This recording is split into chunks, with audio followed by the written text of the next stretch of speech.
Hello guys, welcome back to Master D. My name is Kamlesh Yadav and I am your English grammar teacher. जी हाँ दोस्तों, आज का जो topic है वो इंग्लिश का सबसे इंपॉर्टेंट टॉपिक है, क्योंकि ग्रामर अगर आप पढ़ रहे हैं, अगर आपके ग्रामर के फाउंडेशन के बारे में नहीं पता है तो आप कभी भी आने वाले जो टॉपिक्स होते हैं उन्हें कभी समझ नहीं पाएंगे और ऐसी ऐसी बेसिक सी मिस्टेक्स करेंगे जो आपको एग्जाम में ले डूबेगी। इसलिए आज मैं पढ़ाने वाला हूं आपको बहुत ही शानदार टॉपिक। उस टॉपिक का नाम है सिंटेक्स। क्या नाम है दोस्तों? टॉपिक का नाम है सिंटेक्स। और सिंटेक्स को हम लोग सब्जेक्ट वर्ब अग्रीमेंट के नाम से भी जानते हैं। इसका मतलब यह होता है कि जैसा सब्जेक्ट होगा वैसी वर्ब होगी। मतलब जब कोई सब्जेक्ट इंग्लिश का अगर सिंगुलर होता है तो उसके हिसाब से जो वर्ब होती है वो भी वैसे ही रिएक्ट करती है, वो भी सिंगुलर होती है। तो आगे जाके इस टॉपिक को मैं आपको डिटेल में समझाने वाला हूं। आज की क्लास बहुत इंपॉर्टेंट है।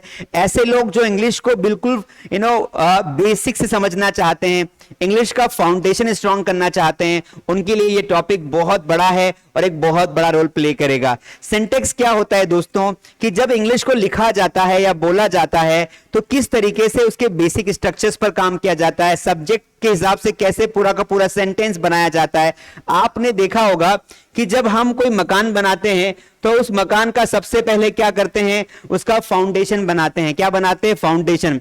और फाउंडेशंस को बहुत ध्यान से बनाते हैं इंजीनियर लोग, क्योंकि उनको पता है कि अगर फाउंडेशन गलत हो गया, फाउंडेशन में अगर मेजरमेंट सही नहीं लिया तो पूरी बिल्डिंग कभी भी गिर सकती है, या हो सकता है बिल्डिंग बनाते बनाते ही गिर जाए। उसी प्रकार इंग्लिश ग्रामर का ये जो टॉपिक है जिसका नाम है सिंटेक्स, दोस्तों ये सिंटेक्स का मतलब होता है कि हम इंग्लिश का क्या बना रहे हैं? फाउंडेशन बना रहे हैं। अगर हमारा फाउंडेशन अच्छा हो जाएगा तो हम इस पे कितना भी मंजिला जो है वो इमारत बना सकते हैं, कोई दिक्कत नहीं आएगी।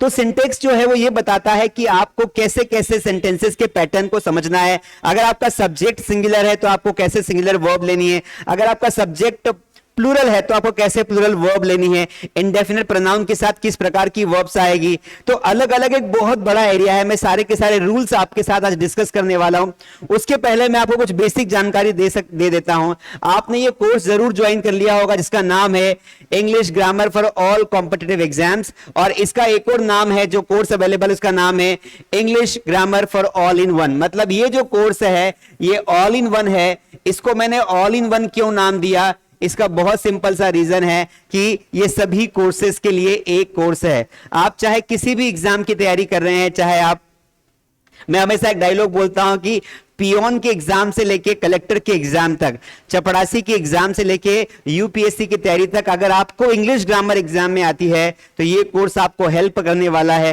क्योंकि इसमें मैं सारे टॉपिक्स आपको कवर करवाऊंगा। छोटा सा छोटा टॉपिक और बड़ा सा बड़ा टॉपिक, चाहे टेंसेज हो, मॉडल्स हो, पैसिव वॉइस हो, नरेशन हो, कोई सा भी टॉपिक हो, सारे टॉपिक्स आपको कवर करवाए जाएंगे। सारे टॉपिक्स के आपको टेस्ट दूंगा, टॉपिक वाइज टेस्ट, ताकि आप ये पता कर पाए कि आपने जो पढ़ा वो आपको कितना समझ में आया। इसके अलावा मैं आपको प्रैक्टिस शीट्स और नोट्स, ये सारी की सारी चीजें आपको मास्टर डी ऐप पर मिलेगी। ऐप पर आप जाएंगे, वहां पर कंटेंट वाले सेक्शन में, इस कोर्स के पास जब जाएंगे तो कंटेंट वाले सेक्शन में आपको सब कुछ मिल जाएगा। इसके अलावा प्रीवियस ईयर के क्वेश्चंस मिलेंगे, और इसके अलावा दोस्तों आपको हम हमेशा आपके साथ खड़े रहेंगे। तो ये सारी बेसिक डिटेल्स है जो मैंने आपको प्रोवाइड कर दी है। चलिए आज का टॉपिक शुरू करते हैं। हमारा आज का टॉपिक है सिंटेक्स, जिसका नाम है सब्जेक्ट वर्ब अग्रीमेंट। मैं बेसिक अगर चीजों की बात करूं तो ये होता क्या है, तो यहां समझना मैं क्या कहना चाह रहा हूं। टॉपिक का नाम है सब्जेक्ट वर्ब अग्रीमेंट। बहुत बेसिक भाषा में अगर आपको मैं समझाऊं, सब्जेक्ट वर्ब अग्रीमेंट क्या होता है कि एक प्रकार का वो नियम, वो समझौता जो आपको ये बताएगा कि अगर आपके पास सब्जेक्ट है तो आपको सब्जेक्ट के हिसाब से वर्ब लगानी है। फॉर एग्जाम्पल यहां पर एक छोटा सा एग्जाम्पल देता हूं ताकि आपको सीधा क्लियर हो जाएगा कि जैसे मैंने यहां पर बोला कि मैं स्कूल जाता हूं तो हम बोलते हैं आई गो टू स्कूल। मैंने क्या बोला? आई गो टू स्कूल। लेकिन अगर मैं बोलूं कि वह स्कूल जाता है तो यहां पर हम लिखेंगे ही गोज टू स्कूल। तो यहां पर आपको दोनों में क्या डिफरेंस दिखाई दे रहा है कि यहां पर अगर सब्जेक्ट हमारा आई है तो हमने गो लगाया, और यहां पर हमने क्या लगाया? गोज लगाया। तो एक जगह हमने गो लगाया जबकि वहीं पर एक जगह जाने के लिए हमने क्या लगाया, गोज लगाया, जबकि दोनों का मतलब होता है जाना। यहां पर मैं जाता हूं और यहां पर वह जाता है। तो ऐसा क्यों आ रहा है? तो ऐसा इसलिए आ रहा है कि अगर सब्जेक्ट हमारा क्या होगा, आई होगा, हमारा वी होगा, हमारा दे होगा, हमारा यू होगा, तो हमें क्या लगाना पड़ेगा, हमें गो लगाना पड़ेगा। जबकि अगर सब्जेक्ट हमारा ही होगा, शी होगा, इट होगा, या कोई सिंगुलर नाम आ जाएगा, तो हमें क्या लगाना पड़ेगा, गोज लगाना पड़ेगा। आपने पहले भी थोड़ी बहुत इंग्लिश तो आपने पढ़ी होगी, क्योंकि नियम ये बोलता है कि सब्जेक्ट के हिसाब से ही उसकी वर्ब काम करती है। उसी प्रकार सब्जेक्ट वर्ब अग्रीमेंट का मतलब होता है कि एक प्रकार का नियम जो आपको याद रखना है कि अगर आपने यहां पर सिंगुलर सब्जेक्ट लिया है तो आपको सिंगुलर हेल्पिंग वर्ब ही यूज करना है। अगर आपने प्लूरल सब्जेक्ट लिया है तो आपको प्लूरल सब्जेक्ट ही यूज करना है। सीधी भाषा में अगर मैं आपको समझाऊं तो आप यहां पर समझिए, देखिए आपको और क्लियर कर देता हूं कि यहां पर मैं लिखता हूं कि he is going to market, वह मार्केट जा रहा है। तो मैंने यहां पे क्या बोला, ही के साथ इज लगाया। जबकि मैं बोलूं कि तुम मार्केट जा रहे हो तो यहां पर बोलेंगे you are going to market. इसका मतलब क्या हुआ कि सर आपने यहां पर आई के साथ क्या लगा दिया, इज लगा दिया, यू के साथ आर लगा दिया। तो यहां पर एक प्रकार का समझौता हुआ है। क्या हुआ है दोस्तों, समझौता हुआ है कि अगर ही आएगा तो आपको इज लगाना है, अगर शी आएगा तो भी आपको इज लगाना है, अगर राज आएगा तो भी आपको इज लगाना है, लेकिन यू आएगा तो आपको आर लगाना है। यू की जगह अगर दे आएगा तो भी आपको क्या लगाना है, आर लगाना है, क्योंकि सिंगुलर हेल्पिंग वर्ब के साथ, सिंगुलर सब्जेक्ट के साथ ये वाली हेल्पिंग वर्ब आती है और प्लूरल सब्जेक्ट के साथ ये वाली हेल्पिंग वर्ब आती है। Ultimately it is a contract that we have to remember. और यही तो होता है। अब ये तो बहुत आसान सी चीज है, लेकिन आगे जाके चीजें टफ होने वाली है। चलिए देखते हैं मैं क्या समझाने की कोशिश कर रहा था।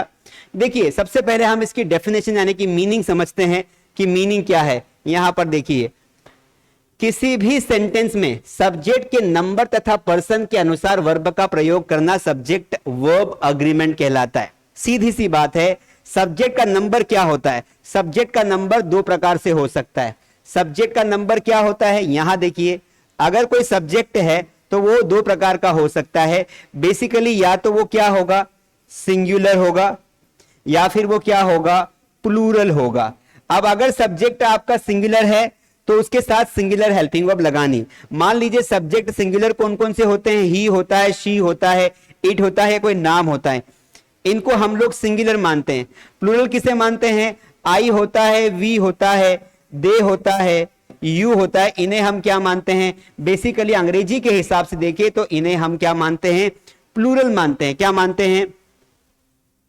समझ में आ रहा है कि नहीं आ रहा है? इन्हें हम क्या मानते हैं? प्लूरल मानते हैं। तो यही बोल रहा है कि किसी भी सेंटेंस में सब्जेक्ट के नंबर या पर्सन मतलब व्यक्ति का नाम आ जाए या नंबर आ जाए के अनुसार वर्ब का प्रयोग करना क्या कहलाता है? आपका सब्जेक्ट वर्ब अग्रीमेंट कहलाता है। अब यहां पर उसने बहुत सिंपल तरीके से देखो नियम समझा दिए हैं कि यदि सब्जेक्ट सिंगुलर हो तो वर्ब भी सिंगुलर यूज करना है, यदि सब्जेक्ट प्लूरल हो तो वर्ब भी आपको प्लूरल ही यूज करना है। समझ में आ गया? देखिए एग्जाम्पल के माध्यम से यहीं पर समझने की कोशिश करते हैं। यहां पर देखिए बहुत आसानी से आपको समझ में आ जाएगा। पहला नियम देखिए, यदि सब्जेक्ट सिंगुलर हो तो आपको सिंगुलर वर्ब लगानी। जैसे यहां पर आया शी, मैंने कहा कि वह बोलती है, तो यहां पर आ जाएगा शी स्पीक्स इंग्लिश। वह बोलती है तो मैंने क्या बोला? She speaks English. और अगर यहां पर मुझे बोलना है कि सब्जेक्ट प्लूरल है, प्लूरल मतलब ये वाले, जैसे हमने कहा कि हम बोलते हैं, तो अगर हम लगाएंगे, वी लगाएंगे, तो यहां पर आ जाएगा वी स्पीक इंग्लिश। समझ में आ गई बात कि नहीं आई? आई कि नहीं आई? वर्ब दो प्रकार की हो सकती है ना, ध्यान रखना है। या तो वर्ब हेल्पिंग वर्ब हो सकती है या मेन वर्ब। एक तो एचवी हो सकती है हेल्पिंग वर्ब, एक हो सकती है एमवी मेन वर्ब। तो यहां पर अगर यहां पर इजेम आर या वॉज की बात होगी तो सिंगुलर के साथ वॉज लगाएंगे, प्लूरल के साथ वर लगाएंगे। तो वर्ब का बहुत बड़ा एरिया है। आपको सिर्फ बेसिक सा कंसेप्ट समझना है कि सब्जेक्ट को देखने के बाद उसे जांचना है। सब्जेक्ट एक है तो आगे जाने वाली वर्ब सिंगुलर होगी, सब्जेक्ट एक से ज्यादा है तो फिर प्लूरल हेल्पिंग वर्ब होगी। अब वो आगे आपको डिटेल में मैं बताता जाऊंगा कि कैसे कैसे नियम आते चले जाते हैं। यहां देखिए, अब यहाँ पे मैंने पूरा आपको चार्ट देके रखा है, चार्ट बनाया है, देखो कितना बढ़िया तरीके से चार्ट बनाया है। ये सारे के सारे नोट्स, ये जो मैं पढ़ा रहा हूं, ये वाला पीपीटी सारा का सारा मास्टर डीप ऐप पर अवेलेबल हो जाएगा, तो आप वहां से लिख सकते हैं। चलिए अब देखिए सिंगुलर सब्जेक्ट्स क्या क्या हो सकते हैं, मतलब ये हो सकते वाली बात है, होंगे ये कंफर्म नहीं है, क्योंकि आई को हम प्रेजेंट में प्लूरल मानते हैं, जबकि पास्ट में हम आई को सिंगुलर मानते हैं, है ना। उसी प्रकार I, you, he, she, it, Ram, Sita, the boy, ये गर्ल्स में यह मिस्टेक है, ये द गर्ल, ये सब क्या है, सिंगुलर सब्जेक्ट है। क्या है, सिंगुलर सब्जेक्ट है, तो सिंगुलर वर्ब इनके साथ आएगी। यहां पर आई और यू, अब इसको छोड़ दीजिए, क्योंकि आई और यू क्या है, कॉमन वाले भी हैं। यू का मतलब कभी कभी एक होता है, जैसे अगर सामने एक व्यक्ति खड़ा है तो वो अकेला ही हुआ, तो उस कंडीशन में हमने यू को क्या मान लिया, सिंगुलर मान लिया। और अगर मैं बोलूं कि 10 लोग हैं, उनको भी मैं तो तुम ही बोलूंगा, तो उस सिचुएशन में यू को मैं क्या मान लूंगा, प्लूरल मान लूंगा। क्या मान लूंगा, प्लूरल। तो इसीलिए अभी आई और यू को छोड़ दीजिए, बाकी सारे के सारे जो एग्जांपल्स हैं वो परफेक्ट बैठते हैं। तो इनके साथ ये जितने भी सिंगुलर सब्जेक्ट्स हैं, इनके साथ सिंगुलर वर्ब का प्रयोग किया जाता है। जैसे आई के साथ एम का आता है, is, was, has, does, rights, drinks. ये जो वर्ब है ना, ये कब सिंगुलर होती है, जब प्रेजेंट इंडेफिनिट की बात होगी तब। अदरवाइज अधिकतर हमें इन हेल्पिंग वर्ब से ही पहचानना पड़ेगा कि कौन सी सिंगुलर सब्जेक्ट है, कौन सी प्लूरल है। उसी प्रकार अगर सब्जेक्ट आपका प्लूरल हो गया, जैसे we, you, they, Ram and Shyam, Geeta and Reeta, अगर अकेला नाम आ जाए तो वो सिंगुलर सब्जेक्ट, लेकिन दो नाम आ जाए तो वो क्या हो जाते हैं, प्लूरल सब्जेक्ट हो जाते हैं। द बॉयज, द गर्ल्स, ये सारे के सारे जो हैं यहां पर आप देखेंगे तो ये प्लूरल सब्जेक्ट है, और इनके साथ हमेशा बहुवचन वाली हेल्पिंग वर्ब्स आती है, जैसे are, we, have, do, write, drink, read. वैसे ये बेसिक चीजें आपको पता है, पर कुछ एग्जांपल के माध्यम से आपको समझाने की कोशिश करता हूं। पहले हम देखते हैं कि यहां पर आया राज या राहुल आ गया, तो राहुल इज आएगा कि एम आएगा कि आर आएगा, ये हमें समझना पड़ेगा। तो राहुल इज, और यहां पर हमारा सेंटेंस है लर्निंग इंग्लिश। तो वैसे तो बहुत बाय चांस ही ऐसा क्वेश्चन आता है, लेकिन अगर आप 10th या 12th के विद्यार्थी हैं तो हो सकता है आपको पूछ लिया जाए कि राहुल अगर सिंगुलर सब्जेक्ट है तो यहां पर ज्यादा गुंजाइश है कि यहां पर सिंगुलर के साथ क्या आ जाएगा, इज आ जाएगा। Rahul is learning English, are नहीं आएगा। लेकिन यहां पर अगर लिखा हो कि राहुल एंड श्याम, फिर यहां पर आपके साथ तीन ऑप्शन आते हैं, इज, एम, आर, और फिर यहां पर कोई सा भी एक मेन वर्ब आ जाती है, आर लर्निंग इंग्लिश। इस कंडीशन में व्हाट विल यू डू। अब यहां पर मुझे बताइए कि कौन सा ऑप्शन आप चूज करेंगे। राहुल एंड श्याम, इज आएगा क्या, तो आप देखो कि यार ये सब्जेक्ट 1 हो गया, ये सब्जेक्ट एक और 1 हो गया, तो 1 और क्या हो गए, 2 हो गए, और 2 हो गए तो ये क्या हो गया, प्लूरल सब्जेक्ट हो गया। इसलिए यहां पर क्या आ जाएगा, आर आ जाएगा, ये दो सब्जेक्ट नहीं आएंगे। बात समझ में आई कि नहीं आई, आया ना, बोल भाई। तो बहुत बेसिक सा कंसेप्ट है, लेकिन कई बार एग्जाम में जल्दीबाजी में हम भूल जाते हैं।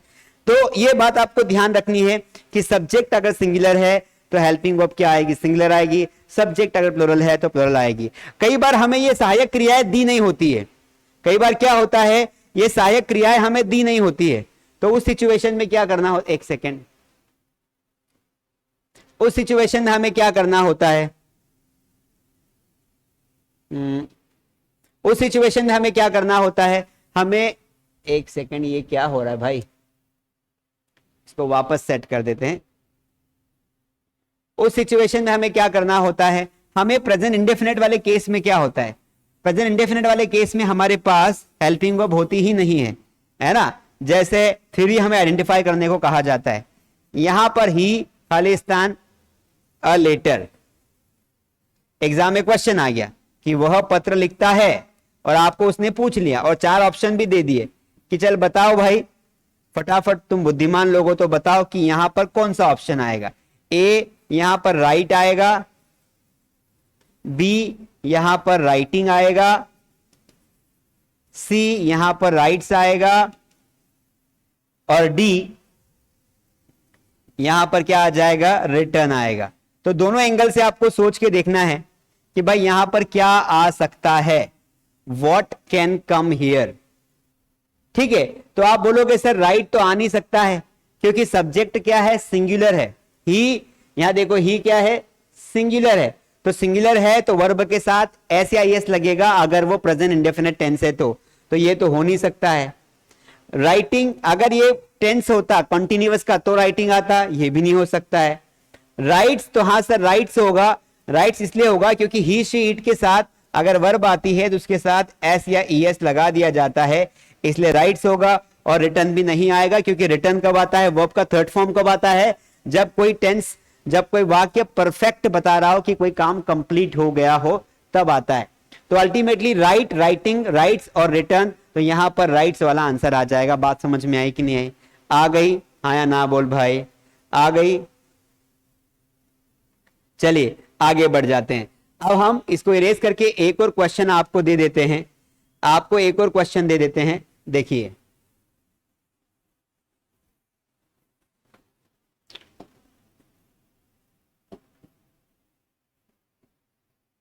एक और क्वेश्चन आपको देते हैं। आप मुझे ये क्वेश्चन करके दिखाइए, दे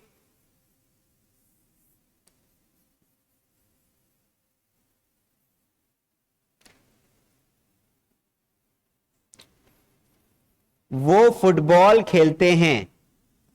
ऑप्शंस आपके सामने हैं,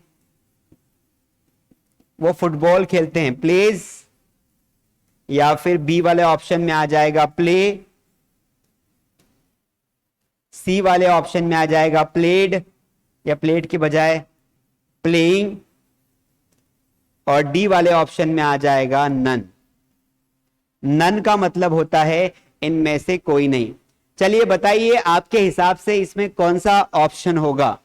तो अगर आपने थोड़ा बहुत भी बचपन में ठीक से पढ़ाई की है तो आपको आइडिया लग जाएगा कि दे एक प्लूरल सब्जेक्ट है, और अगर ये सब्जेक्ट प्लूरल है तो यहां पर प्लूरल हेल्पिंग वर्ब आएगी। तो भाई यहां पर ये प्लेस तो आ नहीं सकता है, ये प्ले यहां पर डेफिनेटली आ जाएगा, क्योंकि वे अनेक से ज्यादा लोग हैं इसलिए प्ले आएगा। तो दे प्ले फुटबॉल करेक्ट होगा, प्लेइंग नहीं आएगा। प्लेइंग कब आता, जब कॉन्टिन्यूअस सेंटेंस होता, और नन ऑफ दिस आने का सवाल नहीं उठता है। तो बहुत बेसिक सी बात मैं आपको समझाने की कोशिश कर रहा हूं कि जब भी कोई सब्जेक्ट सिंगुलर होगा तो सिंगुलर हेल्पिंग वर्ब या मेन वर्ब लगाना है, जब भी कोई सब्जेक्ट प्लूरल होगा तो प्लूरल हेल्पिंग वर्ब या मेन वर्ब लगाना है। बात समझ में आ गई? Very good. चलिए अब कुछ नियम मैं आपको बताने वाला हूं जो एग्जाम के दृष्टिकोण से बहुत इंपॉर्टेंट है, क्योंकि एग्जाम में फ्रिक्वेंटली ये क्वेश्चंस पूछे जाते हैं और बहुत बेसिक होते हैं, क्योंकि हम ज्यादा मेहनत टेंसेस, मॉडल्स, पैसिवाइज, प्रेपोजिशंस पे कर लेते हैं और छोटी छोटी बातों को ध्यान नहीं रखते हैं, और वो एग्जाम में बहुत छोटी छोटी बातें पूछ लेता है और उसके लिए हमें दिक्कत हो जाती है। चलिए रूल नंबर 1 है, यहां पर देखिए, यदि किसी सेंटेंस का सब्जेक्ट एक सिंगुलर नाउन है तो उसके साथ सिंगुलर वर्ब का प्रयोग किया जाएगा। ये बेसिक है जो मैं आपको समझा भी चुका हूं। जैसे मोहन वॉज ऑलवेज लेट, तो जब भी कोई नाम आता है तो उसके साथ जितनी भी सिंगुलर हेल्पिंग वर्ब्स होती है उनमें से कोई एक आती है। क्योंकि मोहन जो है एक व्यक्ति है तो यहां पर लिख दिया मोहन के साथ क्या लगा दिया, वॉज, क्योंकि यहां पर हमें एग्जाम में वो वर्ब भी बोल सकता है। जैसे एग्जाम में एक क्वेश्चन आ जाता है कि यहां तो मोहन आया तो हमने वॉज लगाया, पर यहां पर ऐसा आ गया कि मोहन, यहां से लिखता हूं,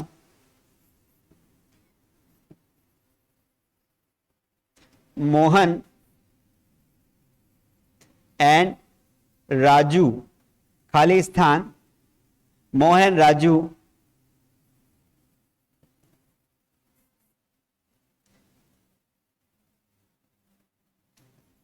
मोहन एंड राजू चोर थे। क्या थे?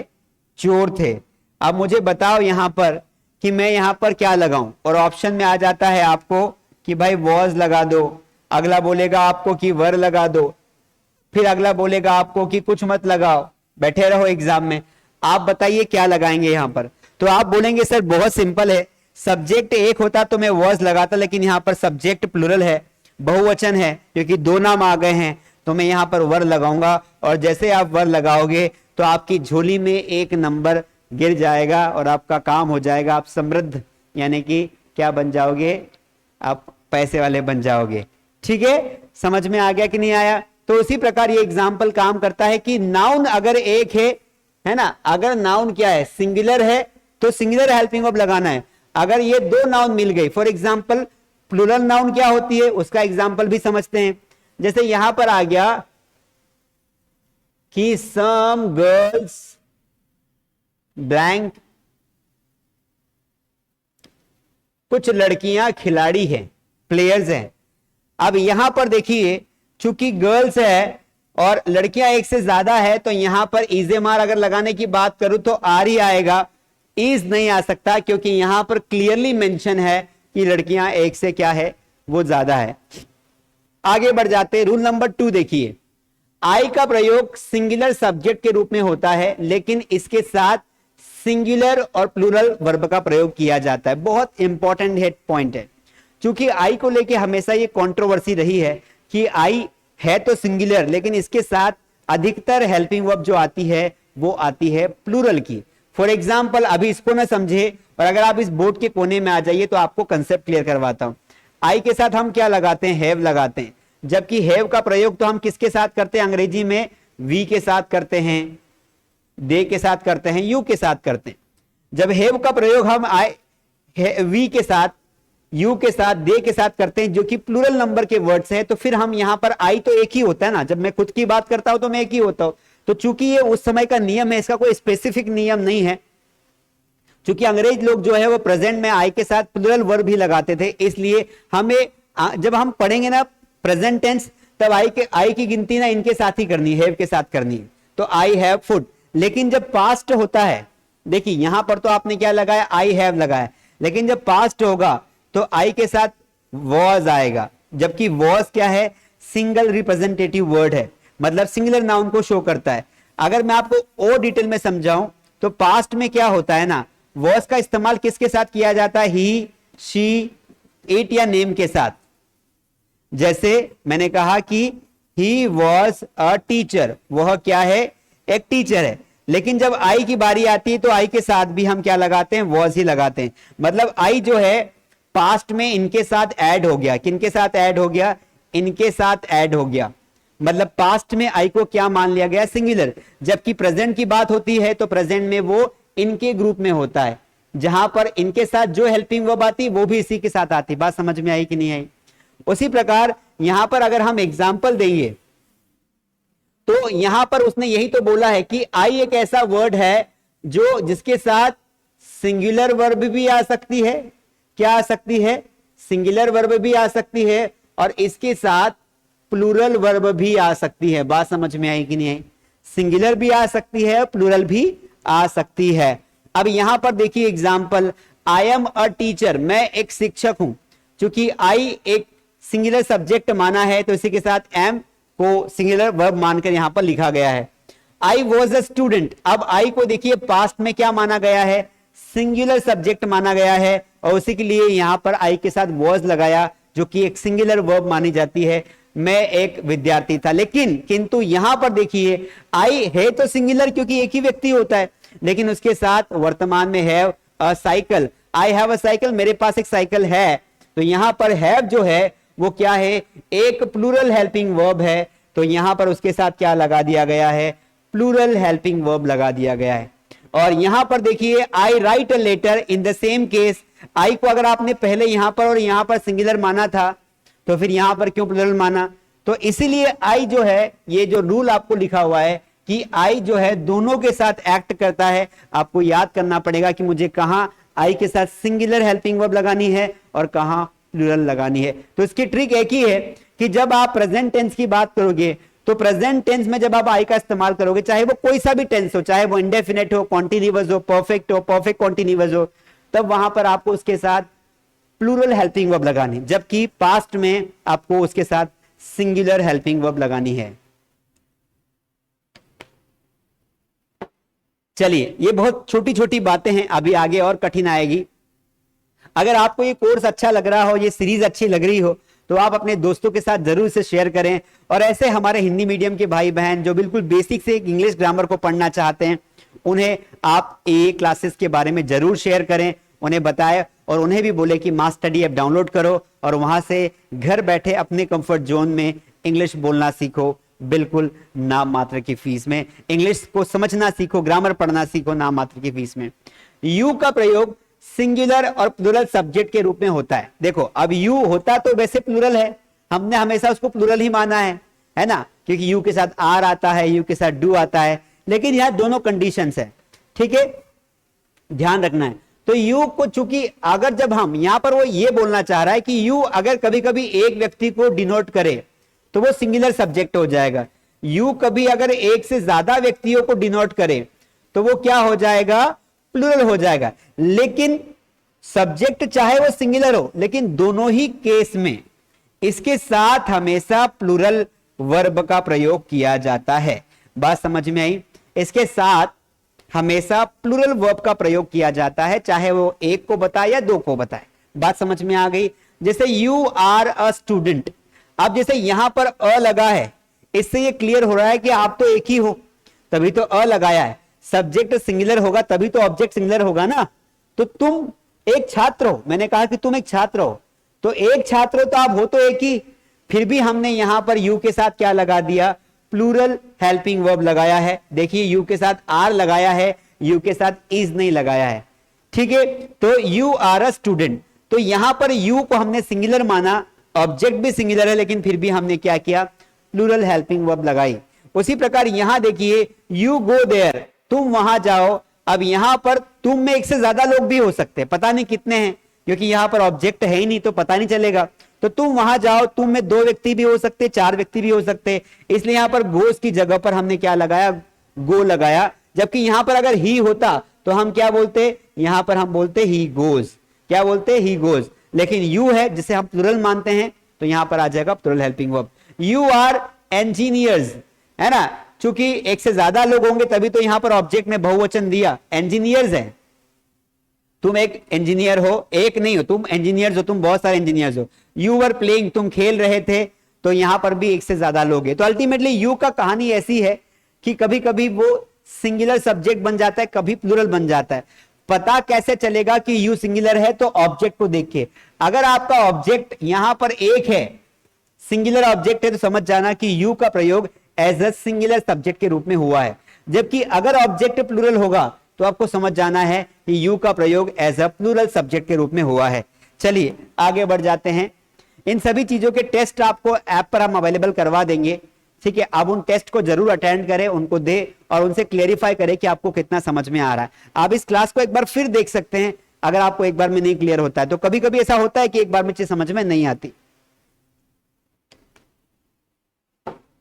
आगे बढ़ जाते हैं। देखिए चौथा रूल है, बड़ा ही शानदार रूल है, सपोजिशनल, है ना, सपोजिशनल सेंटेंसेस का प्रयोग प्राय if, as though, if only, suppose, I wish, we wish, he wishes, she wishes से स्टार्ट होता है। इसमें कोरी कल्पना या असंभव शर्त का बोध होता है। इन शब्दों के बाद किसी भी नंबर तथा पर्सन के सब्जेक्ट के प्रयोग का प्रयोग नहीं हो, फिर भी क्यों ना हो, फिर भी प्लूरल वर्ब वर का प्रयोग किया जाता है। मतलब बड़ा सेंटेंस है। छोटी भाषा में अगर आपको समझाऊं या शॉर्ट में आपको समझाऊं कि जब कोई कंडीशनल सेंटेंस आ जाता है, कंडीशनल, अगर तुम वहां गए होते तो, अगर तुम प्रधानमंत्री होते तो, उस सिचुएशन में सब्जेक्ट चाहे कुछ भी हो, सब्जेक्ट चाहे कुछ भी हो, उस केस में हमेशा वर का प्रयोग किया जाता है उस सब्जेक्ट के साथ। समझ में आया? एग्जाम्पल के यहां पर रूप में देखिए कि आई विश, मेरी इच्छा है, I wish Veena were my wife. देखो वीना एक सिंगुलर सब्जेक्ट है, नियम के हिसाब से वीना के साथ क्या आना चाहिए, यहां पर वॉज आना था।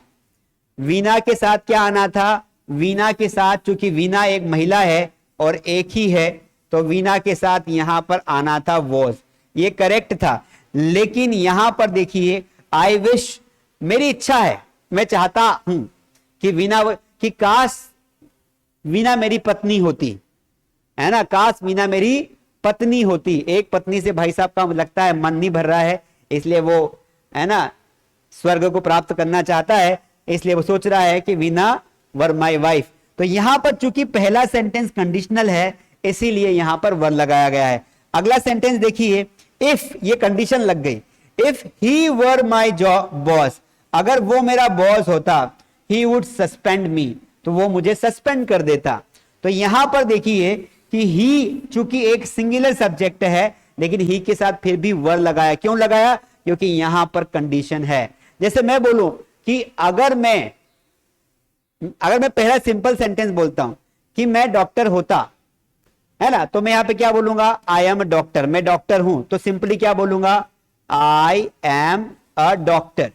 ठीक है, ये समझ में आ गया आपको, ये करेक्ट है। लेकिन अगर मैंने यहां पे कंडीशन लगा दी कि if I were a doctor, अब यहां पर देखो चूंकि मैंने इफ लगाया इसलिए आई के साथ क्या लगा दिया?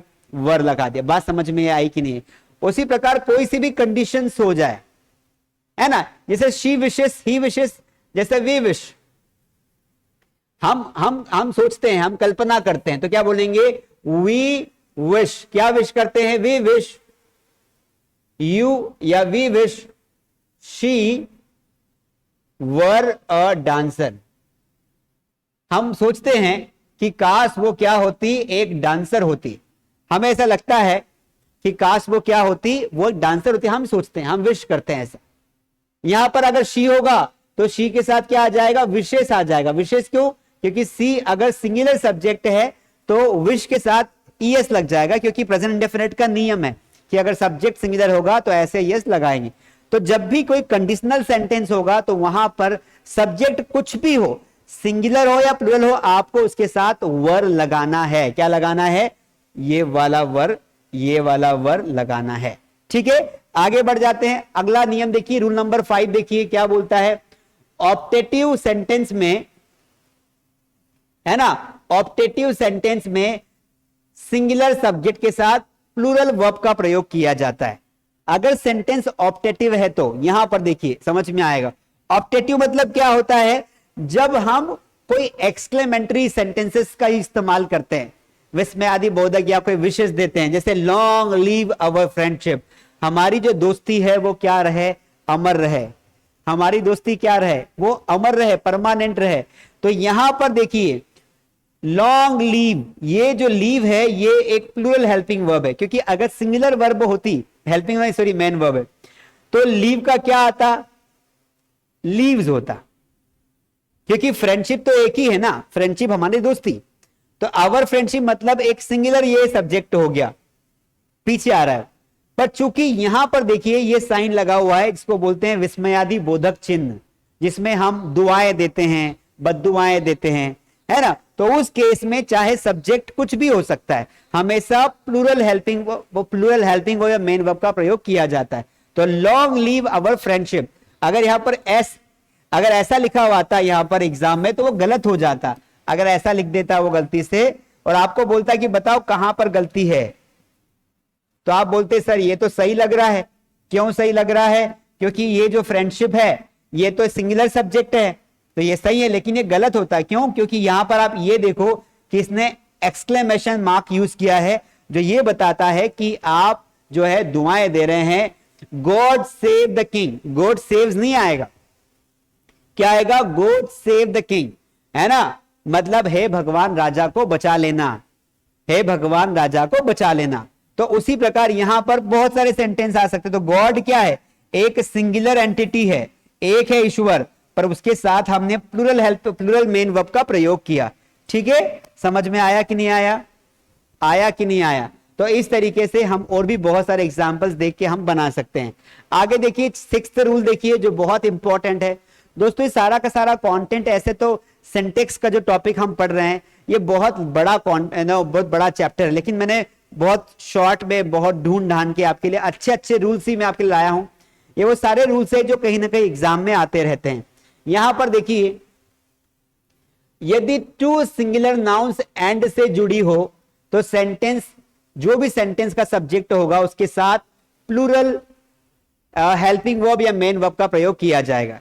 जैसे रवि एंड कवि, दो नाम हैं जो एंड से जुड़े हुए हैं। किससे जुड़े हुए हैं? एंड से। रवि एंड कवि have done well in the examination, मतलब रवि और कवि ने जो है एग्जामिनेशन में बहुत अच्छे से पढ़ाई की है। किसने की है? रवि एंड कवि ने। तो चूंकि अगर एक नाम होता तो यहां पर हैज आता, अगर सिर्फ रवि होता तो यहां पर क्या लगाते? हैज लगाते। लेकिन रवि एंड कवि दो अलग अलग व्यक्ति है, दो अलग अलग लोग हैं, तो इसलिए सब्जेक्ट क्या बन गया? प्लूरल बन गया, इसलिए यहां पर हैव का प्रयोग किया गया, जो कि एक प्लूरल हेल्पिंग वर्ब है। यहां पर देखिए, a boy and girl love each other. अब देखो यहां पर दो अलग अलग व्यक्ति हैं, a boy and girl love each other, पर यहां पर बात यह है मुद्दे की कि एक लड़का है एक लड़की है, दो सब्जेक्ट हो गए, तो यहां पर हम ये मानेंगे, यहां पर ए भी आना था, वैसे एक चीज मिसिंग है, यहां पर ए आएगा, दो अलग अलग आर्टिकल लगेंगे। A boy and a girl, a boy and a girl love each other, एक लड़का एक लड़की आपस में एक दूसरे को प्यार करते हैं। इच अदर मतलब प्यार करना, तो इसीलिए यहां पर क्या आया? प्लूरल वर्ब आई, ध्यान रखना। आगे बढ़ जाते हैं। अब ये थोड़ा सा बड़ा नियम है, पेयर वर्ड्स। क्या है पेयर वर्ड्स? एग्जाम्पल देखिए, कुछ वर्ड्स ऐसे होते हैं जिन्हें अलग नहीं किया जा सकता, जिन्हें हम अंग्रेजी में कहावतें बोलते हैं, ठीक है। तो उनके साथ क्या होता है कि वो जो वर्ड हमें, जो पेयर वर्ड दिखते हैं ना, वो बहुवचन दिखते हैं। क्या दिखते हैं? क्योंकि उनके साथ एस लगा हुआ आता है, लेकिन वो होते हैं एक ही है। मतलब कुछ वर्ड्स ऐसे होते हैं जो एंड से जुड़े तो होते हैं, एंड से जुड़े होने के बावजूद उनको एक सिंगल एंटिटी माना जाता है, उन्हें एक माना जाता है, और उनके साथ हमेशा सिंगुलर वर्ब ही आती है। देखिए, समझने की कोशिश करते हैं। पेयर वर्ड्स क्या होते हैं? Example, bread and butter. अब ये दो वर्ड आपको जो दिख रहे हैं ना, ये एंड से जुड़े हुए हैं, है ना, जुड़े हुए। आपको लगेगा कि सर इनके साथ तो आर आना चाहिए, हमारे हिसाब से तो आर ही आना चाहिए, ब्रेड एंड बटर आर। लेकिन यहां देखिए, bread and butter is my favourite breakfast. क्योंकि ब्रेड एंड बटर एक ऐसी भाषा का एक ऐसा स्लैंग है, एक ऐसी फ्रेज है जो बोलचाल की भाषा में हमेशा एक साथ इस्तेमाल की जाती है। जैसे हम बोलते हैं किसी को कि अपना घर बार संभाल ले। अब घर और बार दोनों अलग अलग चीज है, लेकिन बोलने की भाषा में वो एक हम रिप्रेजेंट कर रहे हैं कि अपना घर बार संभाल। समझ में आ रहे? खेती बाड़ी, खेती और बाड़ी अलग होती है, तो खेती बाड़ी देख ले, तो खेती बाड़ी को हम एक ही मानेंगे, ठीक है। तो ब्रेड एंड बटर दोनों अलग नहीं है, इन्हें एक सिंगल एंटिटी मानेंगे, इसीलिए यहां पर इज का इस्तेमाल किया कि bread and butter is my favourite breakfast, ठीक है। अब राइस एंड करी, अब राइस एंड करी, राइस अलग है और करी अलग है, लेकिन हम यहां पे दाल चावल की बात कर रहे हैं। हम बोले दाल चावल बड़े टेस्टी हैं, तो दाल चावल इज टेस्टी आएगा, आर टेस्टी नहीं आएगा। क्यों? क्योंकि राइस एंड करी इज अ पॉपुलर डिश। तो चूंकि ये हमेशा साथ में ही बोली जाती है, एक फ्रेज बन गई है इनको हम साथ में लेकर चलते, दोनों का युग्म, जोड़ा, जोड़ा तो एक ही हुआ ना, है दो वस्तु अलग लेकिन जोड़ा तो एक ही हुआ ना, इसलिए यहां पर हमें सिंगुलर हेल्पिंग वर्ब का इस्तेमाल करना है। तो एग्जाम में इनमें से कई सारे जो है क्वेश्चंस उठा लेता है वो, और सबसे ज्यादा जो क्वेश्चन आता है वो ये वाला आता है, ब्रेड एंड बटर वाला, ठीक है। ब्रेड एंड बटर वाला जो है यहां पर ईज या फिर यहां पर वॉज आपको वो पूछ सकता है, इस बात का आपको ध्यान रखना है। एग्जाम्पल देखते हैं, आगे बढ़ते हैं। देखिए, राइस एंड करी हो गया, आगे देखते हैं आगे कौन कौन से एग्जाम में आ सकते हैं। तो हैमर, एक सेकेंड, हैमर एंड सिकल, है ना। हैमर मतलब क्या होता है? हथौड़ा होता है ना, और एक सिकल मतलब हम बोल सकते हैं दराता है, छोटी कुदौली जो होती है उसे बोलते हैं। तो ये तो हमेशा साथ में चलेंगे, अगर साथ में आते तो इनको एक मानना है। Slow and steady wins the race, एक क्वेश्चन ये भी बनता है, मैं यहां पर करके दिखाता हूं आपको, मोस्ट इंपॉर्टेंट क्वेश्चन है। देखो, एक क्वेश्चन है, स्लो एंड स्टडी, और यहां पर आपको दो ऑप्शन दे दिए, विंस या फिर विन द रेस। और आपने एक कहानी सुनी होगी, एक खरगोश और खरगोश कछुए की कहानी थी। तो खरगोश बीच में सो जाता है, कछुआ रेस जीत जाता है ना। तो उसी का टाइटल क्या था? Slow and steady wins the race, ठीक है। तो कई लोग क्या समझेंगे कि यार सर यहां पर एंड लगा हुआ है, तो ये तो सब्जेक्ट क्या हो गया? बहुवचन हो गया, तो हम यहां पर विन लगा देते, लेकिन नहीं, ये दोनों हमेशा साथ में ही बोले जाते हैं, इसलिए करेक्ट आंसर विंस होगा, यानी सिंगुलर वर्ब का प्रयोग करेंगे, ध्यान रखना है। आगे देखिए ट्रुथ एंड ऑनेस्टी, मतलब सच और ईमानदारी, तो इनके साथ भी हमेशा क्या आएगा, एज आएगा। हॉर्स एंड कैरेज, है ना, हॉर्स एंड कैरेज के साथ हमेशा क्या आ जाएगा, एज आएगा। Crown and glory, crown and glory मतलब, क्राउन मतलब मुकुट होता है, ग्लोरी मतलब क्या होता है, बोल सकते बादशाहत या प्रशंसा, या उसकी ना जो क्राउन पहनता है तो उसकी अपनी एक वैल्यू होती है, अपनी एक इज्जत होती है, वो हमेशा उत्साह लाती है, हमेशा इज्जत लाती है। तो crown and glory, rise and fall, हम बोलते ना क्या लाइफ में ना राइज एंड फॉल चलता रहता है, तो rise and fall is the common thing in our life, कि हम कभी गिरते हैं कभी उठते हैं, कॉमन चीज है, तो एक मानना है इन्हें। कमिंग एंड गोइंग, आना जाना लगा रहता है ना, coming and going. Screaming and shouting, ये देखो स्क्रीमिंग यानी चिल्लाना, शाउटिंग यानी भी चिल्लाना ही होता है। एज एंड एक्सपीरियंस, बोलते ना कि age and experience is a natural process, मतलब एज के साथ ही अनुभव आता है, तो एज एंड एक्सपीरियंस ये वाला वर्ड कहां गया, है ना, ये इनको एक मानना है। एग्स एंड बेकन, ये कुछ मांस होता है, मुझे नहीं पता इसके बारे में, लेकिन इनको एक मानना है ना। ये हैम एंड एग्स, बकरा जो भी है छोड़ दीजिए। Longs and short, long and short बोलेंगे, है ना, बड़ा या छोटा। Sum and substances, bag and baggage, ये वर्ड भी देखिए, बैग एंड बैगेज मतलब होता है एक बैग और उसके साथ का सामान को बैगेज कहा जाता है। एटसेट्रा का प्रयोग सेंटेंस के सब्जेक्ट के रूप में होने पर इसे एक ही वस्तु या भाव का बोध होगा।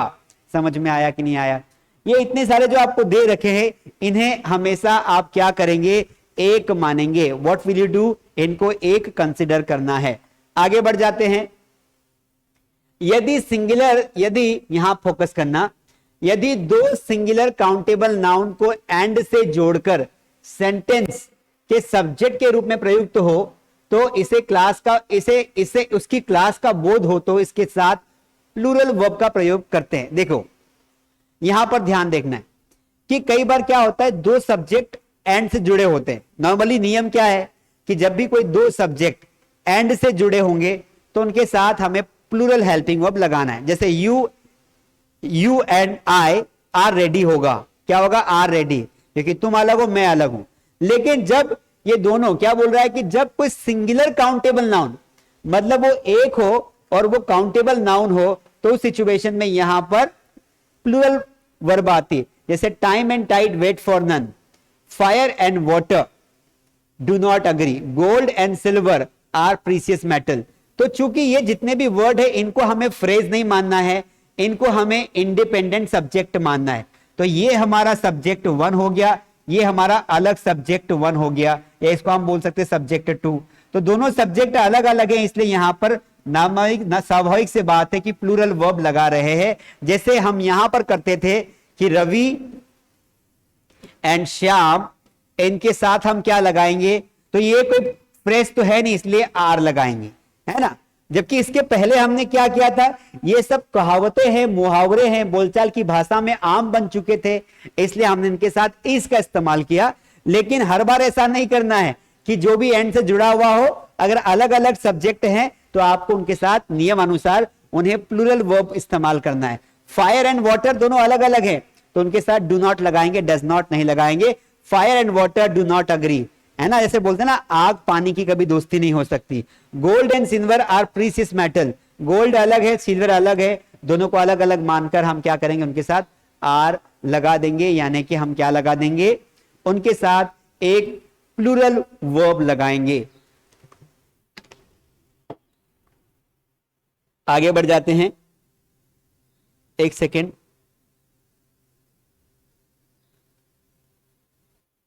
चलिए आगे बढ़ते हैं। अब देखिए,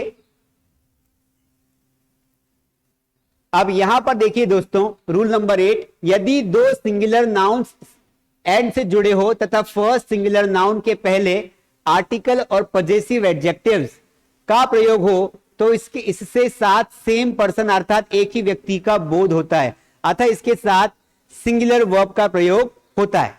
कहने का मतलब क्या है कि यहां पर देखिए बहुत सिंपल सा नियम है कि यदि दो सिंगुलर नाउन्स एंड से जुड़े हो तथा फर्स्ट सिंगुलर नाउन के पहले आर्टिकल लगाओ। मतलब दो सब्जेक्ट अलग अलग हैं, एंड से जुड़े हो लेकिन उनके साथ एक ही आर्टिकल लगा हो, तो क्या मानना पड़ेगा? मजे की बात है, उनके साथ हमेशा सिंगुलर वर्ब का प्रयोग करना है। बहुत ही शानदार नियम है। देखिए, the principal and secretary, principal के पहले आर्टिकल द लगा है लेकिन सेक्रेटरी के पहले आर्टिकल नहीं लगा है। कहने का मतलब यह है कि प्रिंसिपल और सेक्रेटरी दोनों एक ही व्यक्ति हैं। दोनों क्या है? एक ही व्यक्ति है। प्रिंसिपल भी एक है, सेक्रेटरी भी एक है, दोनों एक व्यक्ति है। इसीलिए दोस्तों हम क्या करेंगे कि हम एक ही व्यक्ति है, भले वो एंड से जुड़ा हुआ है लेकिन एक ही व्यक्ति है, तो उसके साथ हम सिंगुलर हेल्पिंग वर्ब लगाएंगे। बात समझ में आई? जैसे मैंने कहा कि द डॉक्टर, समझ में आया यहां तक? एंड लगाया और फिर लिखा मैंने इंजीनियर।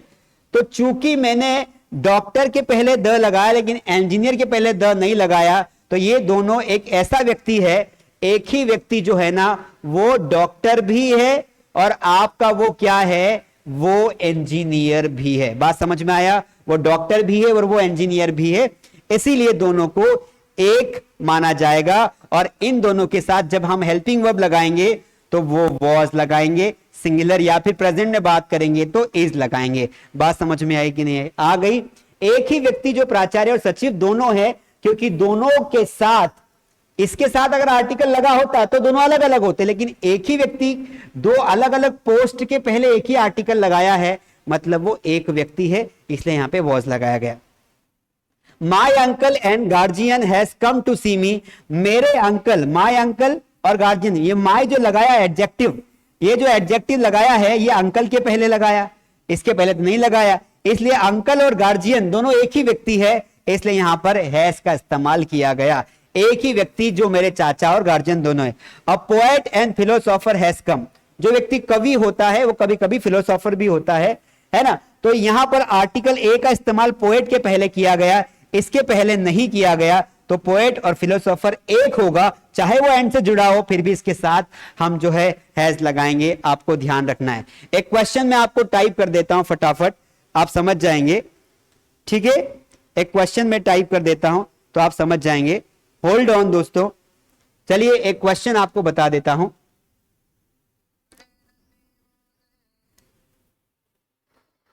हेलो,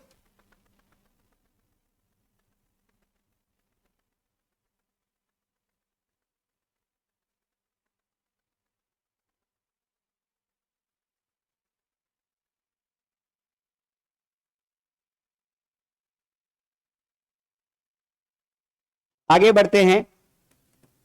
अब देखिए एक क्वेश्चन दे रहा हूं आपको।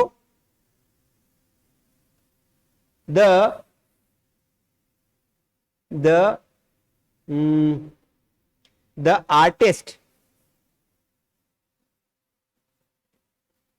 Artist, and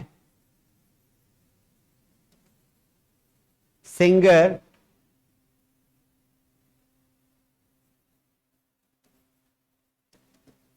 not coming today,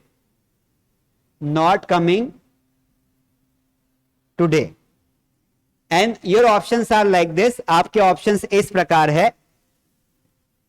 एक तो आपका ऑप्शन आ जाएगा आर, एक आपका ऑप्शन आ जाएगा इज, एक आपका ऑप्शन आ जाएगा डज, और एक आपका ऑप्शन आ जाएगा do.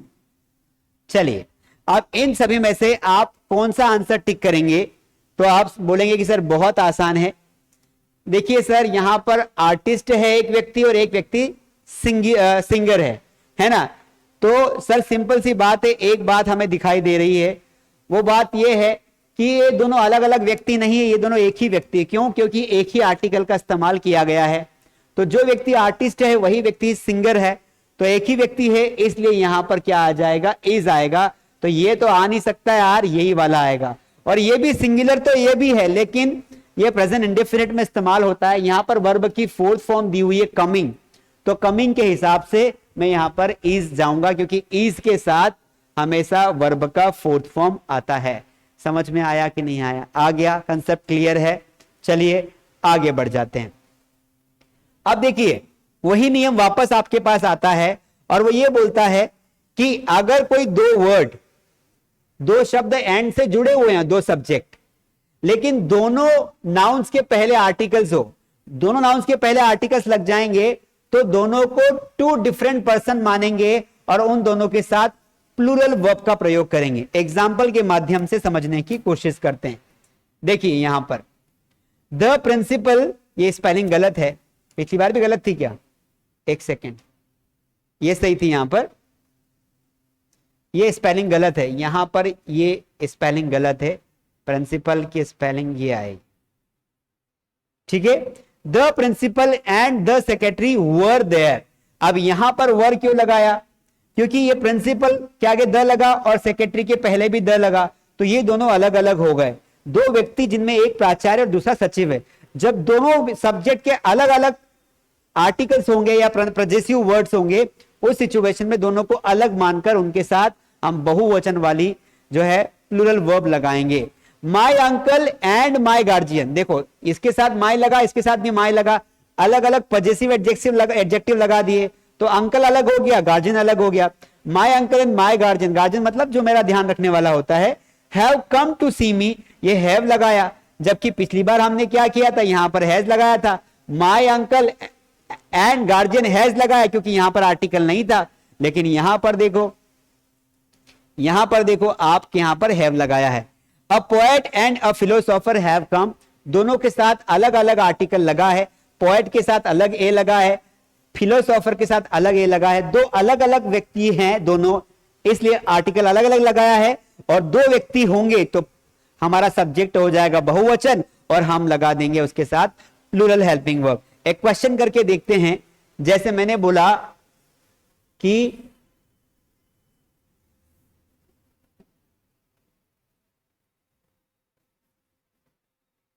a farmer and an engineer, खाली स्थान,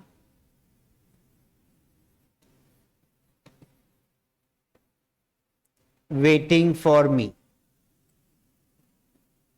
Options are like this: are, is, do and am।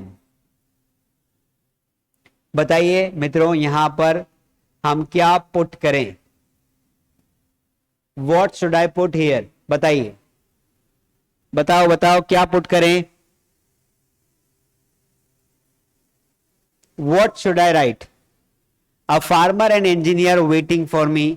तो यहां पर देखिए, चूंकि यहां पर फार्मर के पहले आर्टिकल ए लगा है, इंजीनियर के पहले आर्टिकल एन लगा है, साउंड के डिफरेंस के चक्कर में, लेकिन दोनों के पहले इंडिविजुअल के पहले आर्टिकल्स लगे हुए हैं, इसलिए दोनों अलग अलग व्यक्ति होंगे। एक किसान होगा, एक इंजीनियर होगा, दोनों अलग अलग हैं, तो इसलिए अलग अलग मानकर यहां पर हमें आर लगाना पड़ेगा। इसलिए हमारा राइट आंसर क्या होगा? ये होगा। ये हो नहीं सकता है, और ये तो हम प्रेजेंट इंडेफिनिट टेंस में इस्तेमाल करते हैं, इसलिए आ ही नहीं सकता है। बात समझ में आई कि नहीं आई?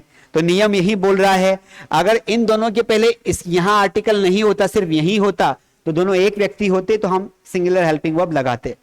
आगे बढ़ जाते हैं। 10वां नियम देखिए, यदि दो सिंगुलर नाउन्स एंड से जुड़े हो, वापस एंड आ रहा है भैया, मजे ले रहा है आपका, ध्यान से रखना है ना, बिल्कुल ये चैप्टर बड़ा इंटरेस्टिंग है। यदि दो सिंगुलर नाउन्स एंड से जुड़े हो तथा फर्स्ट सिंगुलर नाउन के पहले इच और एवरी, किसका?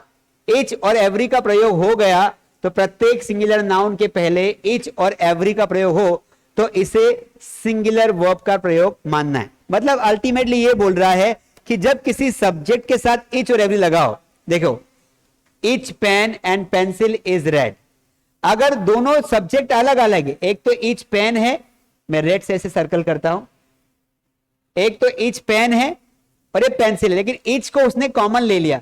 अब जब इच को उसने कॉमन लिया तो ये दोनों एक ही माने जाएंगे, भले ये जुड़े एंड से। Each pen and pencil is red, तो यहां पर इज लगाया क्योंकि इच ये बता रहा है कि दोनों वस्तुएं एक ही है। Each pen and pencil is red, समझ में आ गया? Each pen and each pencil is red, तो भी यहां पर ध्यान रखना है। Each boy and girl is laborious, every boy and every girl. तो ध्यान रखना है कि ईच एंड एवरी, चाहे वो एक सब्जेक्ट के आगे लगा हो या दोनों सब्जेक्ट के आगे लगा हो, आप ईच और एवरी जैसे ही लगा तो प्रत्येक की बात होती है। बेसिकली ईच एंड एवरी का मतलब क्या होता है?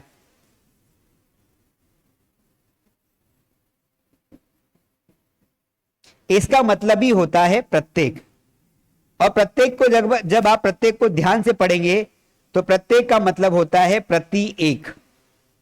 अब जब प्रति एक है तो डेफिनेटली वो व्यक्ति एक ही हुआ। जितना भी सामान आएगा, चाहे उसकी संख्या 1 हो, 2 हो, 10 हो, एक ही माना जाएगा। और इस सिचुएशन में, प्रति एक की सिचुएशन में हम क्या समझेंगे कि यहां भाई एक है तो इसके साथ सिंगुलर वर्ब लगानी है।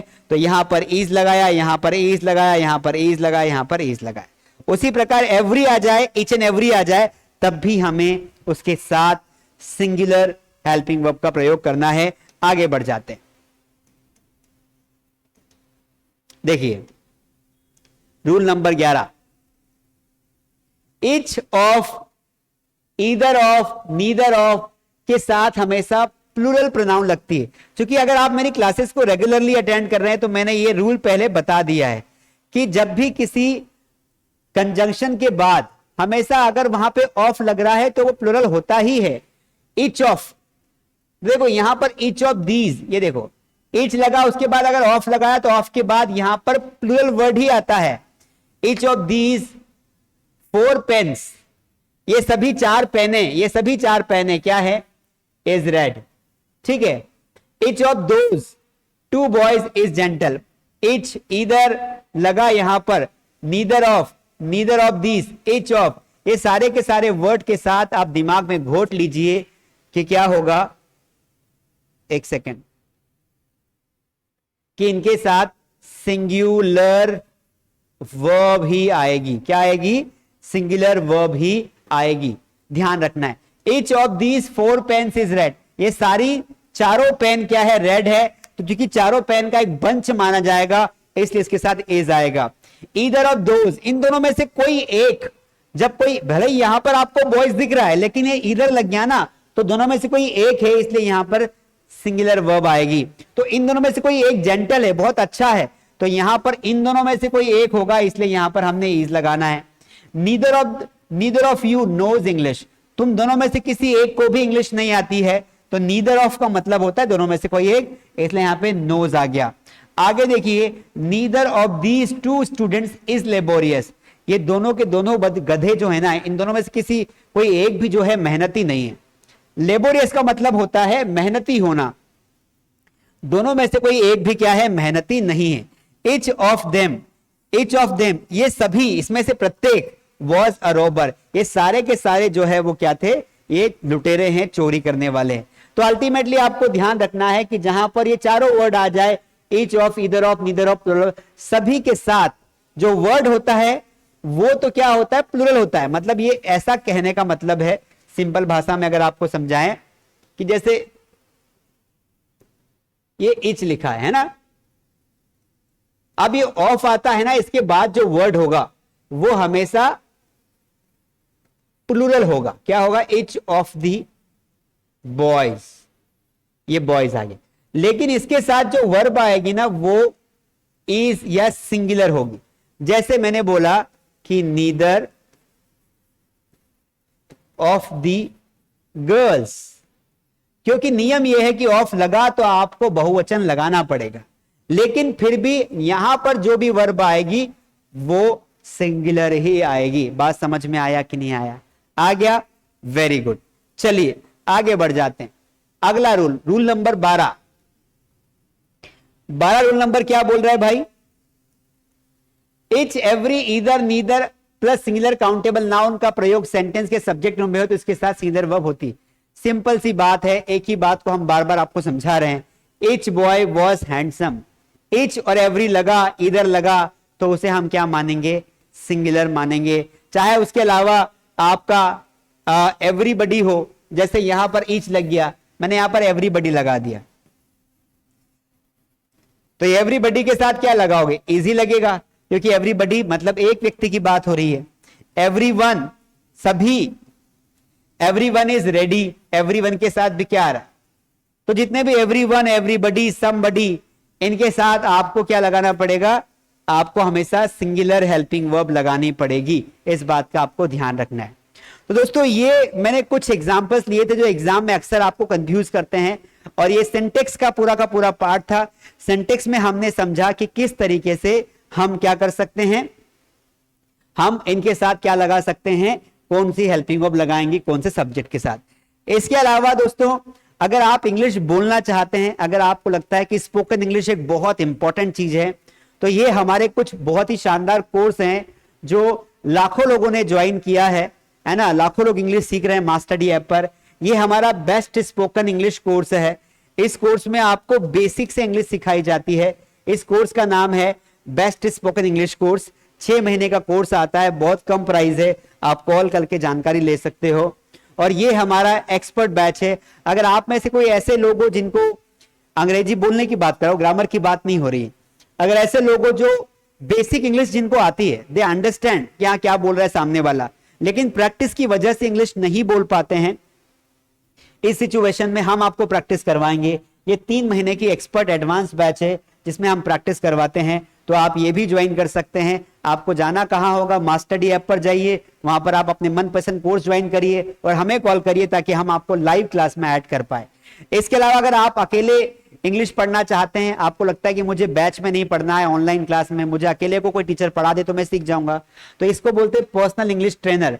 ये हमारी क्लास है, थोड़ी फीस ज्यादा होती है क्योंकि अकेले को एक बच्चे को एक ही टीचर पढ़ाता है, तो इसमें 1-to-1 लाइव क्लास होती है, बेसिक से एडवांस तक हम पढ़ाते हैं। हमारी स्पोकन इंग्लिश की बुक भी आपको देते हैं और मजा आता है। अगर आपको ज्वाइन करना हो तो कॉल करके जानकारी ले लीजिए या फिर आप खुद भी वहां पर ज्वाइन कर सकते हैं।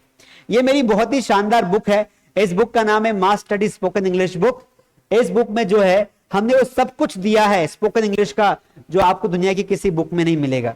इसमें पीडीएफ बुक आपको अपने मोबाइल में मिल जाएगी, आपको बेसिक टू एडवांस लेवल के सारे नोट्स मिल जाएंगे, वोकेबलरी 5000 वर्ड्स की मिल जाएगी, प्रैक्टिस सेंटेंसेस मिल जाएंगे, आपको वर्ब चार्ट मिल जाएगा, प्रैक्टिस शीट्स मिल जाएगी, सब कुछ मिलेगा। ये बुक की प्राइस बहुत कम है, आप जाके चेकआउट कर सकते हैं और आप हमारे कोर्सेज को ज्वाइन कर सकते हैं। ठीक है दोस्तों, तो आज हमने पढ़ा सब्जेक्ट वर्ब अग्रीमेंट और आई होप कि आपको अच्छे से समझ में आया होगा और आपने बेहतर चीजों को समझा होगा। ठीक है, आप जाके आप ऐप पर जाइए, मास्टरडी ऐप पर, और अगर आपने कोर्स ज्वाइन किया है तो मास्टरडी ऐप पर आपको अगर आप उससे ज्वाइन किया है तो आपको सारे टेस्ट और सारे नोट्स आप एक्सेस कर पाएंगे, है ना, और आप उन्हें प्रैक्टिस करके ग्रामर के बहुत ही मास्टर बन सकते हैं। चलिए आज के लिए इतना काफी है। अपने दोस्तों को, अगर आपको अच्छा लगा आज का चैप्टर, तो अपने दोस्तों के साथ शेयर करिए, बढ़िया बढ़िया कमेंट्स करिए, मोटिवेट करिए। ठीक है, मिलते हैं अगली क्लास में और वहां पर हम देखेंगे कि किस तरीके से अगला टॉपिक शुरू होता है। Thank you so much, please take care, have a good day.